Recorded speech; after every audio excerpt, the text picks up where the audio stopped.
a woman's value is attached to a man. I disagree. Because when you find her, if you're looking for a wife, that's a value in and of itself. She didn't become a wife because after she met you, she was that. And that drew you to her. There you go. I have heard a lot in different spaces that a woman's value is attached to a man. So, and also I've heard that a woman's value, a woman's value is attached to whether or not she has children, like pretty much a man and birthing children. So, what about the women who aren't married? What about the women who don't have children? Are they just deemed valueless? The reason I don't like these particular points is because I feel like a woman finds her true value, and you said this already, is in her creator. And that's anything. I think the only thing that can place value on a thing is the person that created it. The iPhone. Why is it so expensive? Because the person that made it said, this is what I'm going to charge for it. Anything that has been created, the creator places that value on it. So I don't think people should look outside to get value from other people. I think they should first go to the creator and find out, what is my purpose from you? Why did you place me on this earth? And once you know your purpose, and once you know your value, and once you know that God created you from scratch, He knit you together in your mother's womb, then I think you know how valuable you are. That the person that created the heavens and the earth and everything in it took the time to just make you. So I think there's value in just knowing that. Like, to me, that's valuable just in itself. And then everything else. To add to that, just so people know that they're not a mistake. So sometimes when it does feel like the world is against you, because we all have those moments where it feels like, is everybody against me? And whether it's true or not, it could be, the way we're perceiving a moment. Sometimes I think it's important that you like you said, step back and just like, I was born for a reason. I have a purpose. Right. Like just sometimes, and I always tell my students, sometimes just smiling at somebody. Yes. Just literally a smile sometimes can be impactful. Yes. Just letting somebody know, like, I see you, I value you. Or just taking time to listen. You don't know how just you being, again, present in a moment and being there for someone.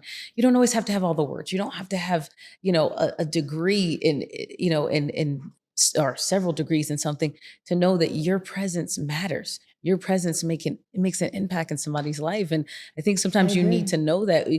I feel like that the movie The Wonderful Life is such a good example of that. How just you not being present in a situation, in a community, in a location could have meant the difference between someone's life going wrong or right. You have no idea how much impact your presence has in somebody's life. I love that. I have to agree. Like, I'm listening to the both of you, and a couple of words that came to me was be. I think a lot of women underestimate their value, and they do too much. A little like what they say, you're being extra. Yeah. And if women could just become more comfortable with just being, you said that a lot of people feel like, well, the conversations today that are hosted on these platforms is a woman's value is attached to a man. I disagree. Because when you find her, if you're looking for a wife, that's a value in and of itself. She didn't become a wife because after she met you, she was that. And that drew you to her. There you go. So I just want to debunk that theory. I love the debunking of theories. Yes. Yes, I'm in agreement with you. Sorry, fellas. No. Yeah. No, I completely agree. Sorry, fellas. And then to piggyback off what you said, as far as that smile, I watched a documentary where a few people that were contemplating suicide, they said that they were looking, they just wanted one person to speak to them. If one person smiled, and they were like, if no one did it, they were going to go for it. But like if someone spoke and someone smiled, they're like, okay, my life is valuable. Someone spoke to me. So I do agree with that. Like sometimes just look up. And I feel like we're so into our phones these days. Everyone's looking down. People are actually shocked when you make eye contact now. They're like, they're looking at me? Oh, hi. It's so weird now. So everyone's here. And if you actually look people in the eyes, just test yourself. Go into a Walmart or a store or a mall and don't look down. Put your phone in your pocket and look up and look in people in the eyes. They're going to be shocked. Like, oh, they're looking at me. They're going to be like, Avatar, I see you. I see you. Yeah. And that's important. Yeah, and I think even just with my nephews, and with my students as a standard I have, I always tell them, on the side I teach etiquette to students and college professionals, sorry, college students and professionals, and one of the things that I always try to encourage them is like, when it comes to, should I answer my phone or should I be present and talking to that person? The person that's in front of you, not that it devalues who's on your phone, but they should be the person that is, the first one that you're focused on. Mhm. Why? Because obviously you had a meeting, or you created this space for you guys to be in, so they should get your attention. Yeah. And I Mhm. always tell kids, the only time that you can break from this conversation we're having is if your mama calls, because I'm not upsetting nobody's mama. Mhm. And if she calls, it's probably important. But other than that, I think it's very important that just our body language states to people that we value them. And the way I do that is I'll put my phone away, or I'll say, let me finish this text or this email because it's for work or whatever. And I said, I want to give you my full attention. I'm letting you know that I'm saying that you're valuable enough that I'm going to stop everything else that this Yeah. world thinks this phone means. And that speaks It volumes. does. Just doing that Yeah. speaks volumes. It's like, you actually care what I have to say? Yeah. Because And when that happens, I'll literally say, if somebody's on their phone, I'll say, I'll wait. Because I want them to know that the expectation is we're going to fully engage. We're going to give eye contact. We're going to have a discussion because I took my time out of my day for you. So I need that same respect back. So, and we're talking about, if we're talking about royalty and queen, I feel like one of the things that are important in like royal courts is making sure that you follow certain protocols. And to me, part of a conversation, or the protocols of a conversation, is that you fully engage and you be present. Because if not, you're wasting that person's time, and that's unfair. And if you don't value their time, then you should have never set up the meeting. Yeah. Have you ever talked to somebody on the phone or in person? Mm-hmm. No, actually on the phone. Mm-hmm. mm-hmm. And they'll go, "Are you there?" Mm-hmm. And you say, "Yeah, I'm just listening." Yes. Yeah. And that's become so uncommon Yeah. to So have like true. a listening ear. It's But so I true. want to give y'all a story real quick. Yeah, Go go ahead. Because you mentioned your nephew, I think. Yeah.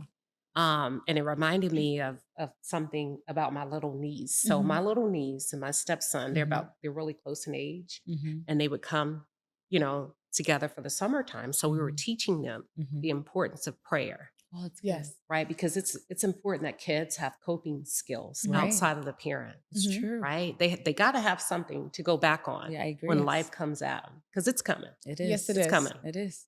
And we were praying, and it was her turn to pray. Mm-hmm. And she said, "Dear God, please bless." And she didn't say, "Please bless my aunt." Mm. She said my whole name. And I'm like, okay.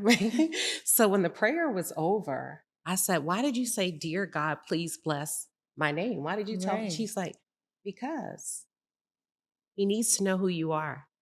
Aww. That was so deep.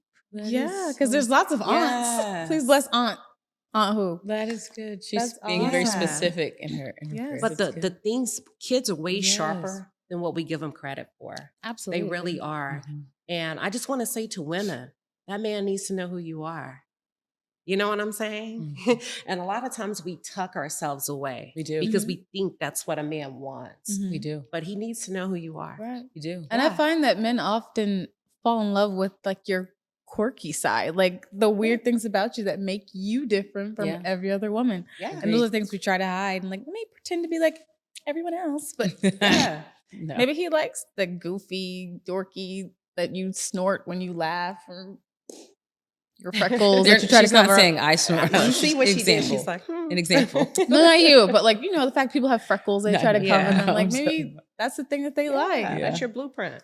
Exactly. Yeah. Mhm. And I love like people like Barbara Streisand, like people would make fun of her nose, and then she Mhm. was like, I'm gonna insure it because guess what? It's my That's what nose and makes it's me- different. yeah. And it's what makes me beautiful. Mhm. And it's done her well so far. So It has. did Over you 7 ladies, decades she's Well, been in that's the true. business, so She's says a lot amazing. about her. One of my favorites. But did you know they redid Funny Girl? It's on Broadway. Is it? Yeah. Is it as good as Hold the on, what is original? it? Funny Girl. Barbara Streisand originally did it. Now it's on Broadway It's with one of my the favorite. girl who sang Let It Go. What's her name? Oh, Ariel? Menzel. Is that the Little Mermaid? Idina Menzel? Or something? I Oh, think that's I her don't know name. her The name. one who sang Let If It I'm saying Go. your The name one wrong, who I did the apologize. voice for the cartoon. Yes. Oh, no. Oh, Chloe? I feel like she would do well. Chloe's sister? Oh, you're thinking of Little Mermaid. the live Okay, action. okay, see. Okay, So I'm completely out of it's touch. Adrina Menzel or Mendel. That might be her. Again, I'm saying your Say it for the, I'm because saying no your one name else knew wrong. the I name. You apologize. say it for the. What's her sister's name? But by she's the a way? Broadway There's- actress. She is. Mhm. Oh, okay. I don't know her sister's name, actually. Chloe Bailey. Chloe and Hallie. Chloe and Halle Bailey. Okay, Yeah, one of gotcha, them sings, one gotcha. of them is an actor. Oh, they both sing. No, they both They sing. both sing. They both Yeah. sing. My apologies. Yeah.